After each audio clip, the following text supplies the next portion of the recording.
It's a $2 billion a year industry and it's growing. We're talking about CBD products, which come from hemp.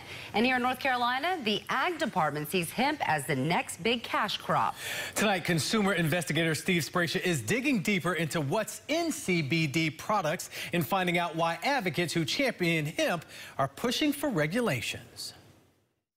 It looks like marijuana, it smells like marijuana, but the big difference between hemp and marijuana is THC. Hemp has less than 1%, actually less than 0.3% delta-9 THC, which is the psychoactive element. Which means hemp can't get you high. Currently, there are over 1,200 registered hemp farmers here in North Carolina. When they grow a hemp plant, they're required to submit it to the state for testing to determine the percentage of THC. When samples like this come into the lab, they're anonymous or blind. That's to ensure that there's no bias in the testing.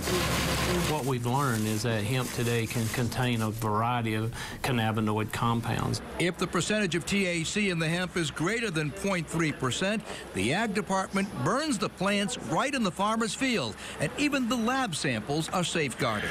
Once the samples are tested, they're stored in this safe, and they are kept in here until they're incinerated to make sure they're not used for any other purpose. If the hemp THC levels are okay, it's used to create CBD oil and other CBD products, but the hemp can still contain other substances. The solvents that are used to extract the CBD from the hemp product is something we want to look at. Pesticides, aflatoxin, microbes. Really, there's a lot of potential things that can be in it. The State Agricultural Lab could detect all those substances, but currently doesn't test for any of them because there are no state or federal regulations requiring those tests.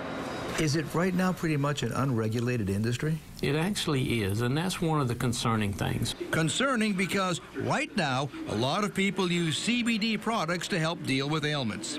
This was one of the choices. Myra Goldberg's been using CBD oil for about 2 years to help with pain created by a sciatic nerve. You have to give it a chance to work. It takes a while to get into your system, and it's helping. It's not curing. So how can Myra and others know if their CBD is pure? Well, right now, they have to depend on the maker. She buys her CBD at Hemp Pharmacy. Owner Eric Stahl tells me they require suppliers to provide a certificate of analysis from an independent lab to prove its purity. We also test that product ourselves through our own third-party testing facility. Isolus is really good as well for anyone who's seeking relief without having to be drug tested as well.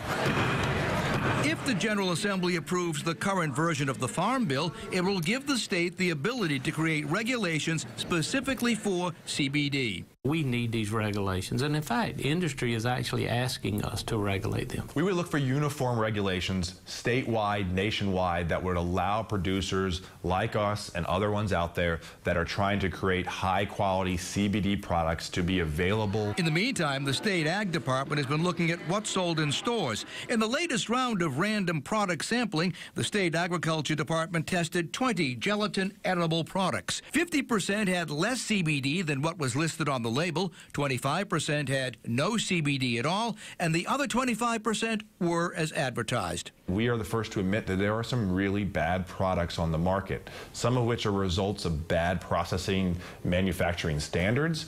Others are just simply bad actors in an industry that's burgeoning and looking to take advantage of consumers. The Ag Department is hoping that lawmakers will give it the power to control CBD products by this summer. We will regulate in our state CBD extraction and production under the same regulations you would have if you were producing a nutritional supplement product. The state has also been asking the FDA to come up with national CBD regulations, saying it would be better to have one standard instead of 50 different standards. Working for you, I'm consumer investigator Steve Spracia.